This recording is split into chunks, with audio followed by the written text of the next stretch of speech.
आज आपको कक्षा सप्तम के भूगोल का पाठ चैप्टर 1, भूगोल का जो चैप्टर 1 है वह है हमारी पृथ्वी,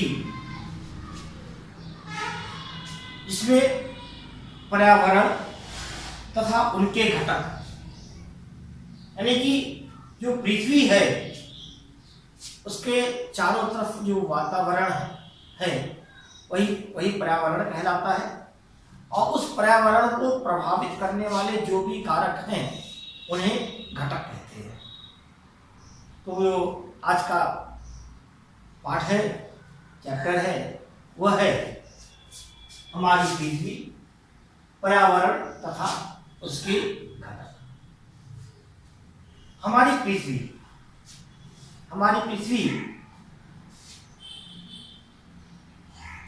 एक ग्रह है। इस में कुल हमारे सूर्य के कुल 9 ग्रह हैं। आजकल उसमें 8 ग्रह है, एक ग्रह उसको निकाल दिया गया है। इसमें अब कुल 8 ग्रह बचे हैं। तो एक ग्रह निकालने के बाद कुल 8 ग्रह हमारे हैं। 8 ग्रहों में से हमारी पृथ्वी एक ऐसा ग्रह है जहां पर मानव या पर्यावरण पाया जाता है। तो जिस ग्रह पर हम रहते हैं, ये चूंकि ये सौर मंडल इसे कहते हैं, सौर मंडल का ग्रह है। सौर मंडल इसलिए कहते हैं कि जितने भी ग्रह हैं, एक तो सबसे बड़ी बात है जो एक ग्रह है ये पृथ्वी से उत्पत्ति हुई है, सूर्य से उत्पत्ति हुई है। इसकी इन ग्रहों की उत्पत्ति सूर्य से हुई है। इस वजह से ये सौर मंडल के ग्रह कहलाते हैं। कारण भी है कि जो ग्रह है ये सूर्य के चारों तरफ चक्कर लगाते हैं, ये अपने आपको मालूम है। और सबके अपने अपने चक्कर लगाने के अपना अपना मार्ग है, पथ जिसे कहते हैं। मार्ग को पथ कहते हैं। एक निश्चित पथ पर वह चक्कर चारों तरफ घूमते हैं, पृथ्वी के चारों तरफ, तो उन्हें पथ कहा जाता है। इन 9 ग्रह या सौर मंडल में जो भी हमारे ग्रह हैं, उसमें पृथ्वी एक ऐसा ग्रह है, इसमें मात्र एक ऐसा ग्रह है जिसमें जीवन संभव है। पृथ्वी की उत्पत्ति आज से 400 करोड़ वर्ष पूर्व हुई है। वैज्ञानिकों का मानना है आज से 400 करोड़ वर्ष इसकी उत्पत्ति हुई है। कोई घटना घटी होगी इस सौर मंडल में, और जिसके कारण से पृथ्वी जो है वह उसमें से सूर्य से अलग टूट के अलग हुए, और अलग होने के बाद उसमें से पृथ्वी की उत्पत्ति। पृथ्वी की उत्पत्ति के समय बताते हैं कि जो भी ग्रह वहां से सूर्य से अलग हुए वह सब आग के गोले के रूप में अलग हुए। कोई भी आकाशीय घटना हुई होगी, घटना घटी होगी, इसके कारण यह सूर्य से अलग हुए। यह एक आग के गोले के रूप में था। समयानुसार धीरे धीरे यह ठंडी होती चली गई, और पृथ्वी ठंडी होने के कारण भी है, आगे चल के बताया जाएगा कि धीरे धीरे ये ठंडी होती है चली गई। आप एक तो इसमें बता सकते हैं कि आप एक क्वेश्चन कर सकते हैं कि जब ये सूर्य से अलग हुआ तो ये ग्रह इस ठोस रूप में कैसे हो गया, ये भी आपके गोले के रूप में क्यों नहीं विद्यमान रहा। सूर्य का आज भी सूर्य आपके गोले के रूप में धड़क रहा है, लेकिन हमारी पृथ्वी जो है या अन्य ग्रह ठंडे हो गए हैं और उनकी अपनी अपनी सतह बन गई है। कुछ गैसीय रूप में है। तो इसके पीछे भी कई कारण हैं। कारण में एक जो प्रमुख कारण है, जब पृथ्वी वहां से अलग हुई। तो आपको बता दें, सूर्य में जो आज भटक रहा है, आज जो हमें ऊर्जा प्राप्त हो रही है, उसका कारण सूर्य में दो ऐसे तत्व हैं, जिसका नाम है, पहला तत्व है हाइड्रोजन और दूसरा तत्व है हीलियम। हाइड्रोजन और हीलियम, ये दोनों तत्वों का वहां पर संलग्न और विघटन होता है। हाइड्रोजन का विघटन और हीलियम का संलग्न। संलग्न का मतलब जुड़ना, विघटन का मतलब अलग होना। ये वहां पर ये क्रिया होती रहती है, जैसे न्यूक्लियर क्रियाएं हैं। ये वहां परमाणुओं का विघटन होता है और वह जुड़ते हैं। ये परमाणुओं के विघटन और जुड़ने में एनर्जी उत्पन्न होती है। उस एनर्जी के कारण वह यह क्रिया आज भी चल रही है वहां पर, जिसके कारण मुझे लगातार सूर्य से हमें ऊर्जा प्राप्त हो रही है और रोशनी प्राप्त हो रही है। लेकिन यह क्रिया हमारे पृथ्वी पर बंद हो गई क्रिया होना, क्योंकि चूंकि वहां से थे तो इसमें भी हाइड्रोजन और हीलियम के तत्व रहे होंगे, लेकिन यह यहां पर बंद हो गई। बंद होने का कारण है, बंद होने कि यह जो क्रिया है संलग्न और विघटन की, इस क्रिया में एक निश्चित टेम्परेचर, वाष्प दाब और की आवश्यकता होती है, जिसके कारण यह क्रिया वहां पर लगातार हो रही है। जब वह अलग हुआ, अलग होने के कारण इसमें कुछ कमी आई, तापमान में थोड़ा कमी आई, कुछ वातावरण में वाष्प दाब में कमी आई, प्रेशर में कमी आया, जिसके कारण यह क्रिया यहां पर होना बंद हो गई और धीरे धीरे यह ठंडी हुई। और ठंडी होते होते समझे, कहते हैं कि इसी में से गैसेस, जब वो ठंडी हुई एक किसी ताप में इसमें गैसों का आपस में रिएक्शन हुआ होगा, हाइड्रोजन और ऑक्सीजन, क्योंकि ये गैसों का एक समूह था, गैसों का रिएक्शन हुआ होगा, जिसके कारण जल का निर्माण हुआ। जल के निर्माण के से धीरे धीरे यह जो जल बनता गया वह वाष्प में बदलते चले गए और फिर वह वर्षा के रूप में हमारे पृथ्वी पर पड़े। फिर वह यह क्रिया करोड़ों वर्षों तक चलती रही और धीरे धीरे तक हमारी पृथ्वी, धीरे धीरे करके हमारी पृथ्वी ठंडी होती चली गई, ठंडी होती चली गई और हमारी पृथ्वी का निर्माण हुआ। यानी कि कहते हैं ये संरचना में, ये कहना है कि वैज्ञानिकों का मत है आज से लगभग 4 करोड़ वर्ष पूर्व पृथ्वी की उत्पत्ति सूर्य से हुई थी। प्रारंभ में यह आग का दहकता हुआ गोला था, परंतु कालांतर में धीरे धीरे ठंडी होती गई और इस प्रकार जब उसकी जो ऊपर की सतह बनी उसे भूपट्टी का निर्माण हुआ। यानी कि ऊपर की जो सतह बनी उसे भूपट्टी कही गई, यानी कि पृथ्वी की एक परत, ठोस परत बन गई।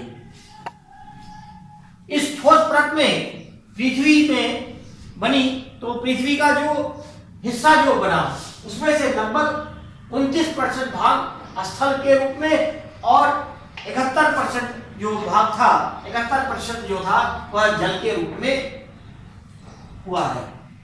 पृथ्वी की जो ऊपरी सतह है, जो ऊपरी परत है, समझे, जो की सतह को ही भूपट्टी कहा जाता है। उसको जो है एक जो ऊपर की जो सतह है उसको एक परत भी कहते हैं, समझे, उसको एक परत भी कहा जाता है। पृथ्वी पर जो सबसे ज्यादा था वह, उसमें जल की मात्रा बहुत ज्यादा है, यानी कि 71% इसमें जल है, इसमें 71% जल है, जल से चारों तरफ से घिरा हुआ है। और 71% होने के कारण इस, यानी कि इतनी अधिक जलराशि होने के कारण इसको जलीय ग्रह भी कहा गया है। अब आता है पृथ्वी का जो बाह्य हिस्सा है, ठोस, जिसे उसे लिथोस्फीयर कहा जाता है। बाह्य यानी कि जो ऊपरी हिस्सा है पृथ्वी का, जो ये ऊपरी हिस्सा, अगर ये जो है ऊपर वाला हिस्सा, इसको बोलते हैं, ये जो ऊपरी हिस्सा है इसको बोलते हैं लिथोस्फीयर।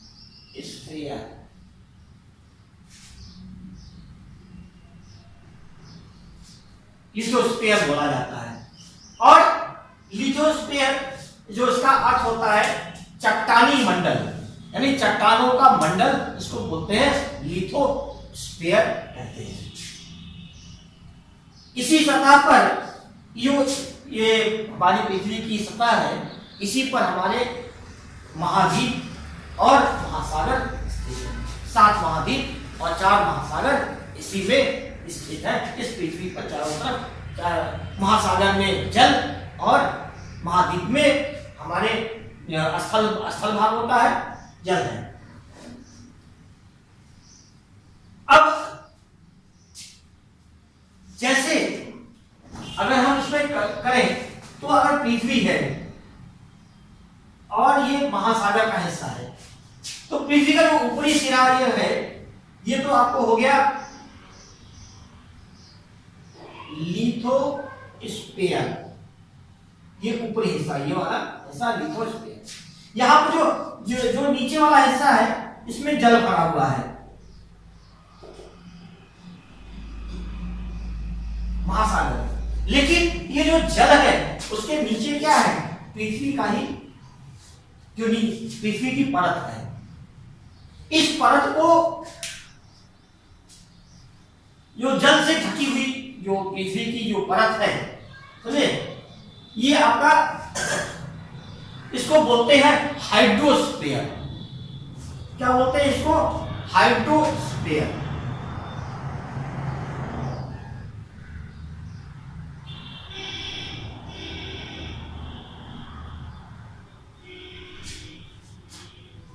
इसको बोलते हैं हाइड्रो, यानी जो नीचे वाली परत है उसको जो जल से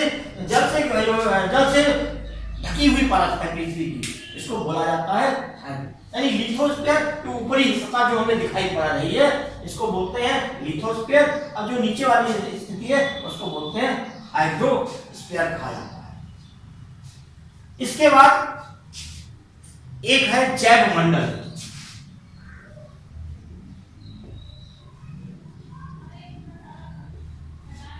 जैव मंडल में इस पृथ्वी के 3 भाग आते हैं, जिससे कि जैव मंडल का निर्माण होता है। जो जैव मंडल का निर्माण, इसमें क्या आता है, वायुमंडल होता है, जो पृथ्वी के चारों तरफ एक वातावरण, एक जो गैसों का गोला आवरण है, चारों तरफ एक गैसों का जो आवरण है, ये जो है आपका, ये जो कहलाता है वायुमंडल। इसके बाद आता है हाइड्रोस्फीयर, यानी कि ये जलमंडल जिसे कहते हैं, और लिथोस्फीयर जिसको क्या नाम है, चट्टाने या भूमंडल कहा जाता है। अर्थात वायुमंडल, हाइड्रोस्फीयर और लिथोस्फीयर, ये तीनों को मिलाकर आपका जैव मंडल बनता है। यानी कि ये होता हो गया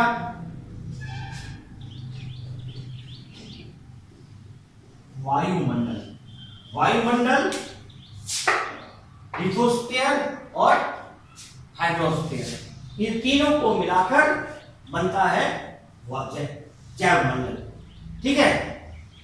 इस पृथ्वी पे चारों तरफ ऊंची नीची, ऊंचे ऊंचे पर्वत भी हैं, गहरी गहरी खाइयां हैं, ऊंचे ऊंचे चट्टान हैं, ठीक है, ऊंची भूमि पठार भाग है, विस्तृत मैदान है, मरुभूमि है। इसी पृथ्वी में हमारे सब कुछ है, यानी ये पर्वत भी है, गहरी गहरी घाटियां भी हैं, उच्च भूमि है, ये सब हमारे इसमें पृथ्वी की सतह की ऊंचाई तथा गहराई को सम्मिलित रूप से उच्छ्वास करता है। यानी कि जो सबसे ऊंचा है उसको ऊंचाई को, और जो सबसे गहराई है, ये दोनों को मिला के बोलते हैं उच्छ्वास। यानी कि ये अगर मान लीजिए आपकी पृथ्वी की सतह है, इसमें जो पहाड़ है तो ये हो गई आपकी ऊंचाई, ये हो गया यहाँ पर, ये दोनों को मिला के जो होता है कहा जाता है, इसे दोनों को मिला के बोलते हैं उच्च वच, उच्च वच बोला जाता है। दोनों को मिला के उच्च वच बोलते हैं। अब ये उच्च वच है, ऊंचाई और गहराई, समझे? इसका जो मानक, एक मानक फिक्स किया गया है। ये मानक जो है इसको माना गया है समुद्र तल। क्या माना गया है?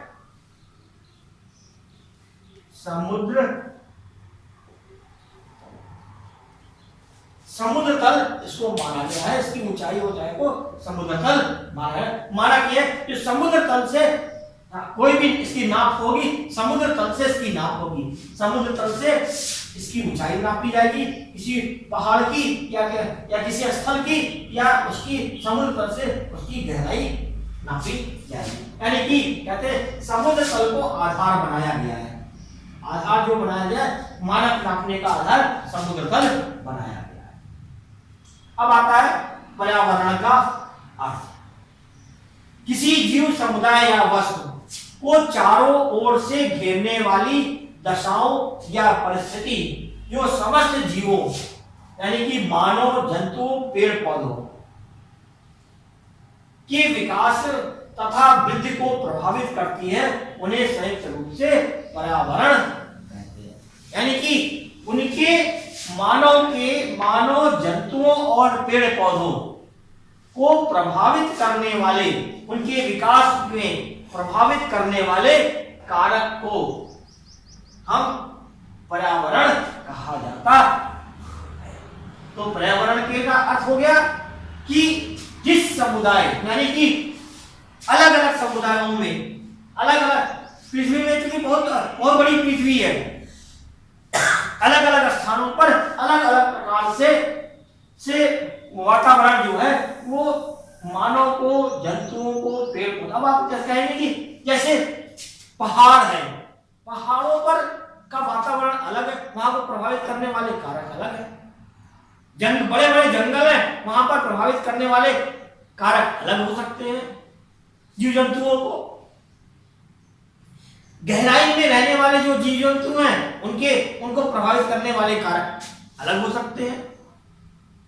लेकिन इन जो कारक अलग हैं, जिनके कारण ये क्या है, इनकी वृद्धि हो रही है, लगातार इनकी वृद्धि हो रही है, तो यानी उनकी वृद्धि को क्या करते हैं, प्रभावित करते हैं। तो वृद्धि को प्रभावित करने वाले कारक को हम पर्यावरण कहते हैं।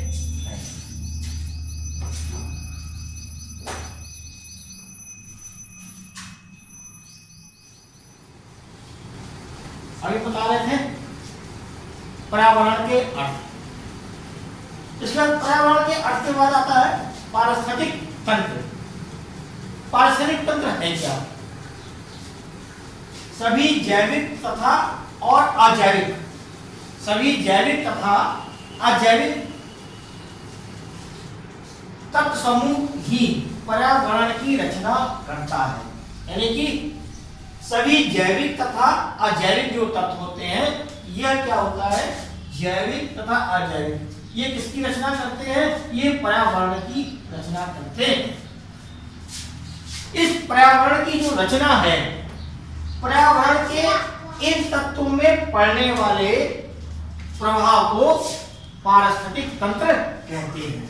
इन्हें क्या कहते हैं कि जो ये इसके द्वारा जो इन तत्वों पर जो प्रभाव पड़ता है, यानी कि जैविक तथा अजैविक जो तत्व हैं, समूह है, तत्व के जो समूह है, इन पर जो पर्यावरण की जो रचना करते हैं, इन पर इन तत्वों को जो प्रभाव पड़ता है, इनको पारिस्थितिक तंत्र कहते हैं। पारिस्थितिक तंत्र का अध्ययन वाले जो विज्ञान को, यानी कि जिसके अंतर्गत पारिस्थितिक तंत्र का अध्ययन किया जाता है, उसे पारिस्थितिक विज्ञान कहा जाता कहलाता है। उसे कहते हैं पारिस्थितिक विज्ञान। ये जो अब आया पर्यावरण के प्रकार। पर्यावरण के दो प्रकार हैं। पहला प्रकार है, मुख्यतः दो प्रकार होते हैं, प्राकृतिक पर्यावरण और सांस्कृतिक पर्यावरण। अब अगर देखते हैं हम लोग प्राकृतिक पर्यावरण है क्या चीज। प्राकृतिक पर्यावरण वह पर्यावरण जो प्रकृति के द्वारा निर्धारित है। यानी प्रकृति द्वारा जो किया जाता है वह प्राकृतिक पर्यावरण कहलाता है। अर्थात प्राकृतिक पर्यावरण का निर्माण प्रकृति के द्वारा होता है। प्राकृतिक पर्यावरण एक ऐसा घेरा है जो पृथ्वी के चारों ओर घेर रखा हुआ है। पृथ्वी के चारों ओर उसने घेर रखा है। इसका प्रभाव सभी जीवों पर पड़ता है।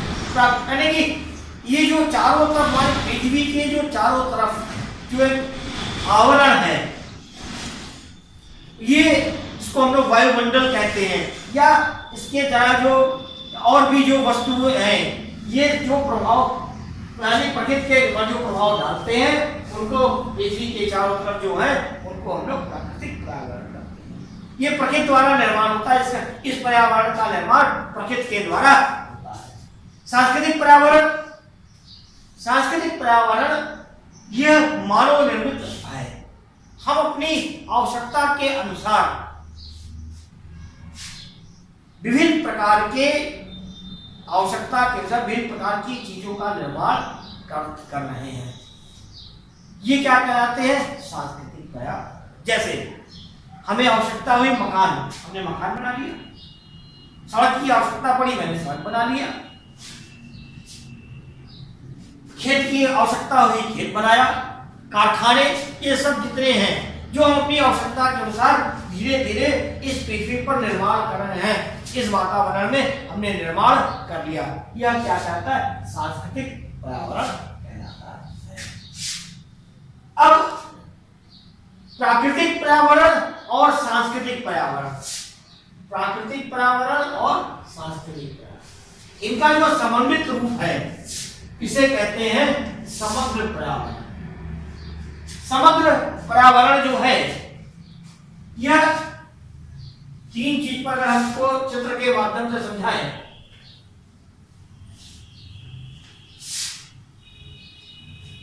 तो ये इस प्रकार से होगा।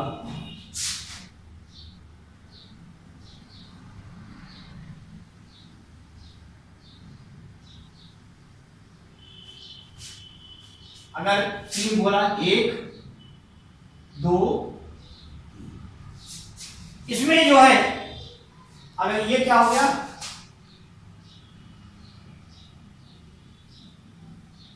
प्राकृतिक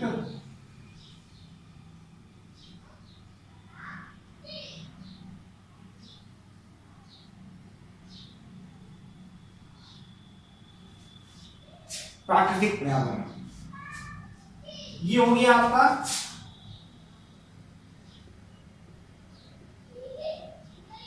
सांस्कृतिक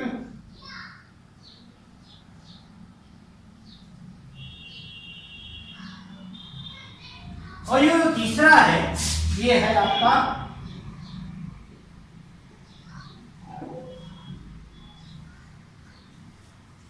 जैव मंडल। और ये जो तीनों जो का मिलकर जो है ये वाला हिस्सा जो है जो ये तैयार जो तीनों को मिलकर बनाता है इसी को बोलते हैं समग्र।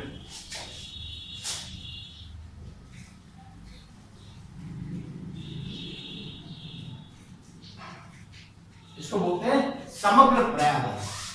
अर्थात प्राकृतिक पर्यावरण, सांस्कृतिक पर्यावरण और जैव मंडल, तीनों को मिला के समग्र पर्यावरण का निर्माण होता है। अब आता है अभ्यासकार। ये जो अभ्यासकार है ये अभी तक मैंने जितना पढ़ाया है यह उसी में से प्रश्न की से का प्रश्न है और इन प्रश्नों का उत्तर आपको अपनी कॉपी बनाकर शेयर कॉपी में देना है। तो ये अभ्यासकार है। अभ्यासकार पहला है, किसी ग्रह पर जीवन के लिए अनुकूल परिस्थितियां कहाँ विद्यमान है, पहला प्रश्न है। दूसरा, वैज्ञानिकों के मत के अनुसार पृथ्वी का जन्म आज से लगभग कितने वर्ष पूर्व हुआ। पृथ्वी के ऊपरी सतह को क्या कहा जाता है। पृथ्वी की बाह्य ठोस परत क्या कहलाती है। जैव मंडल में कौन कौन से भाग सम्मिलित हैं। उच्चवाच क्या है, इसका इसका मानक का आधार इसे माना गया है। पर्यावरण का अर्थ क्या है? पारिस्थितिक तंत्र से क्या तात्पर्य है? पर्यावरण कितने प्रकार के होते हैं? इन प्रश्नों का उत्तर अपनी फेयर कॉपी में देंगे, इसके नोट्स तैयार कर लेंगे अपनी कॉपियों में। और अगर आपको इसमें से कुछ भी समझ में कहीं पर कोई दिक्कत हो रही है समझने में, तो हमारे इस वीडियो के नीचे व्हाट्सएप लिंक है, उस पर क्लिक करेंगे और व्हाट्सएप से जुड़कर आप अपने प्रश्नों के उत्तर को हमसे पूछ सकते हैं। मैं आपके प्रश्नों का उत्तर व्हाट्सएप के माध्यम से आपको मैं दूंगा। इस समस्या के लिए अपनी समस्या का आपके समाधान होगा और आप घर पर रहें, सुरक्षित रहें और आपका परिवार स्वस्थ रहे। इसके साथ धन्यवाद।